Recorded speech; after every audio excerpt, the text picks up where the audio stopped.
Hey there, adventurers. Welcome to Let's Just Go podcast. I'm Kayla, and this week I'm talking all about my most recent trip to Disneyland. So, the last two episodes, I was talking about the Good Neighbor hotels that I stayed at. You should definitely go listen to those if you haven't already. And this trip, I'm really wanting to dive in to the specifics of my solo trip that I took in April. I had to think about what month it is. So in April, I took a trip to Disneyland because I was actually going to an email marketing conference that was in Long Beach. And I thought, if I'm already going to be so close to Disneyland, how can I not go?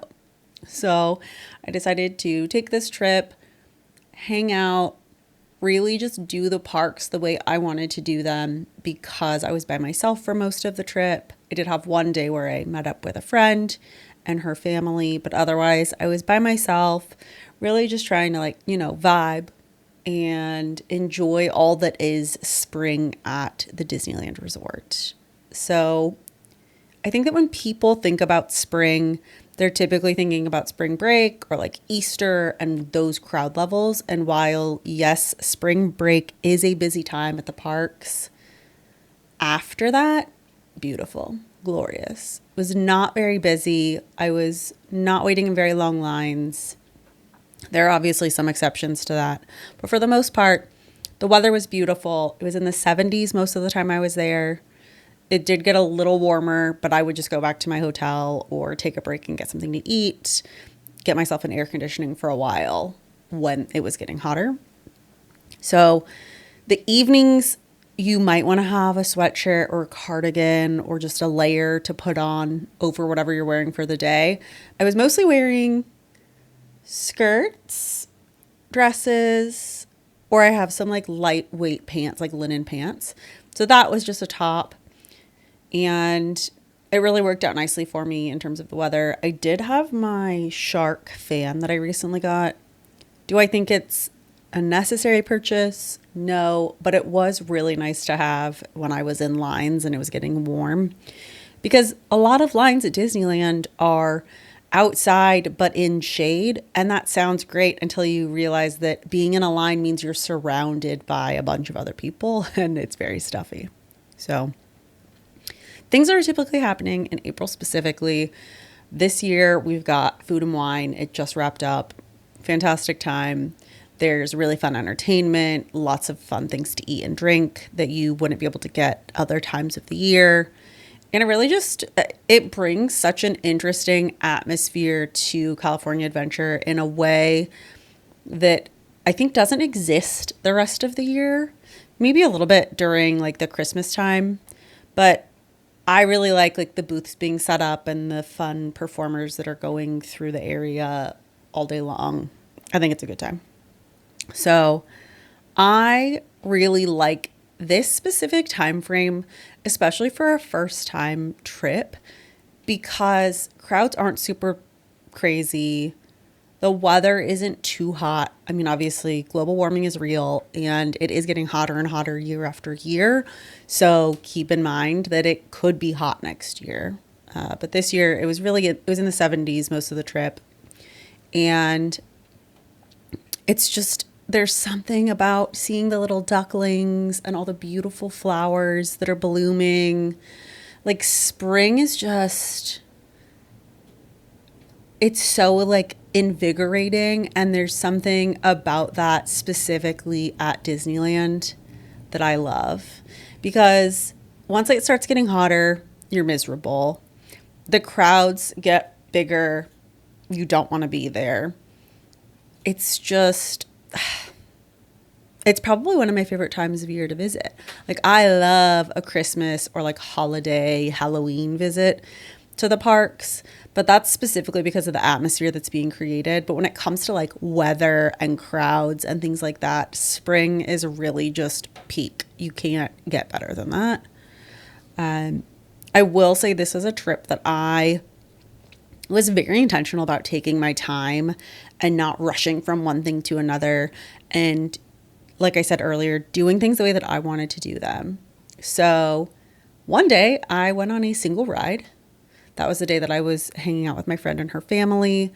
We really were just eating and drinking and catching up and wandering around. And I recognize that that's not how everyone wants to do Disneyland because it is expensive and you're paying to be there and you want to see the shows and you want to go on the rides and make sure that you're getting the most bang for your buck. And I totally respect that. But it's also so nice to not feel like you have to be at the park the second that it opens and that you have to stay until the very last minute that they're open at night. I was coming in at 9 o'clock, leaving at noon, going back at 4.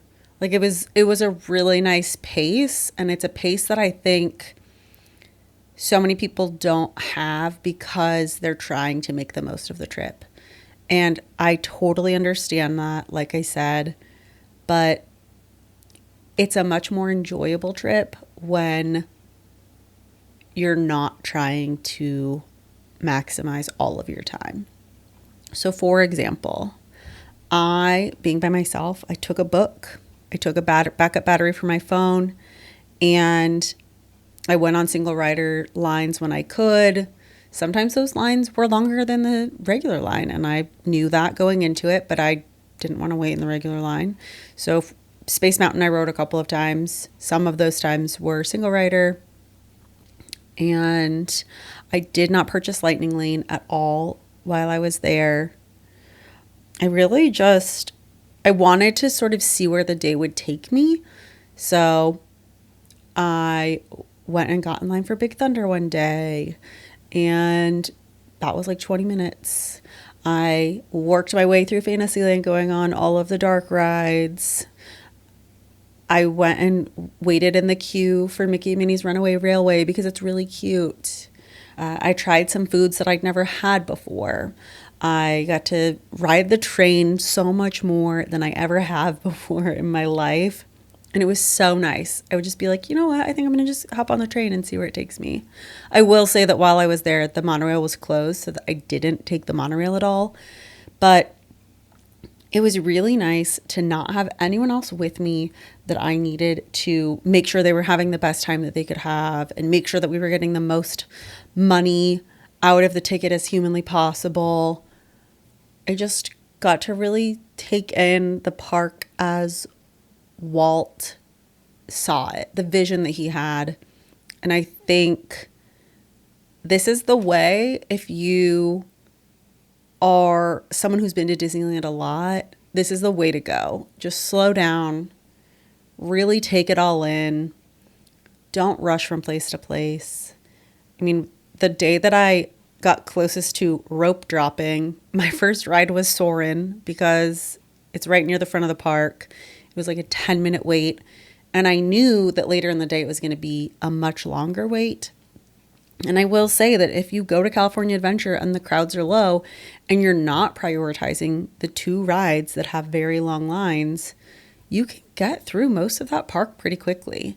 So I started with Soarin', worked my way back to Pixar Pier, did everything that was over there, did the rides in Radiator Springs. Then I did this single rider for Radiator Springs Racers. I did not do Guardians of the Galaxy at all on this trip because one half of the ride was down. For those of you who don't know, Guardians of the Galaxy is a like elevator drop ride, and there's 2 elevator shafts, I guess you could say, and one of them was down. So the line was super long the whole time I was there. So like I said, crowds, not bad, but things like that can really dictate what happens for you for a trip. So I did not go on Guardians at all for the trip, which was just fine with me. It is one of my favorite, if not my favorite ride at Disneyland Resort, but that's okay. I'm going to be back in a couple of months. I have an annual pass for the rest of the year. I'm sorry, I have a magic key to get me through to next April. So I'm okay with having missed out on it on one trip. But again, that's one of those things. I know that not everybody has this luxury. And really, part of the reason that I took my time and I was taking it all in is so that I can better help my clients when they go to Disneyland on a first trip to tell them, hey, here's a really nice, quiet, shady spot. Or, hey, I don't suggest you eat here, but you should eat here instead. Things like that you really can only get when you have that personalized professional looking out to help you. And that's honestly just something that I really pride myself on, is the fact that I can find out information about you and your family, and I can turn that into an amazing trip that you will never forget, and make sure that you're doing the things that you want to do, but also that your expectations are being set accordingly. If you think that you're going to ride every single ride in a single day at a Disney park, you are incorrect. It does not matter how slow that day is, how low the crowd levels are. It's just not a realistic expectation to have. So that's me getting off of my soapbox now about why you should work with a travel advisor, so we can help you expectation set. But I really think spring is a really fun time. I think that there's a lot of really cute things going on. If you do go during like spring break and before Easter, there's usually some sort of Easter egg hunt that you can partake in at Downtown Disney. There's the after hours going on. So there was a Disney Channel after hours happening while I was there. I did not attend. I wanted to, but I was okay with not going. There's so much to take in. And there's also so much going on right now at the Disneyland Resort. There are a lot of things being remodeled. There are things being built. There's brand new things that I'd never seen. Like there's a Lululemon now at Downtown Disney, and that had not been there the last time I was there, which was not that long ago. So it's really just Disneyland in the spring is great. It's great. You can go to Food and Wine. You can enjoy the little ducklings and the flowers. You can wear really cute outfits that you're not going to worry about it being way too hot for you to be cute, so that you're just like melting all day long. It's really a great time, especially if you don't have kids that are in school. If you are wanting to do an adults only trip, maybe you've got toddlers. I will say there were not a ton of like elementary, middle school aged children there. And I think that's because of spring break. So spring break ending, you're in the final stretch before school's out for summer. Not a ton. And it was actually really nice. I saw lots of cute little toddlers waddling around or being carried or pushed. And I think that's really important to note, that if you're looking to take your small children on their first trip to Disneyland, doing it in a time like this where the crowds aren't going to be super overwhelming and you're going to have mostly children of similar ages in the park, is really going to help you maximize your time at the park, because you're not worrying about dodging middle schoolers as much.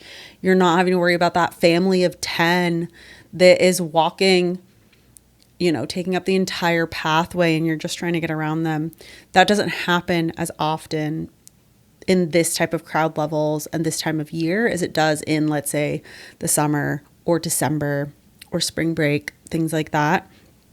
I think that if a springtime trip or any time trip is on your list for Disneyland, you should definitely reach out. I can help you determine what time of year makes the most sense. Maybe that is spring. Maybe that's this spring. Maybe that's next spring.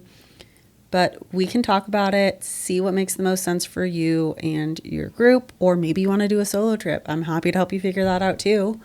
I think that regardless of when you go, it's just important to go to Disneyland. But until next time, let's just go.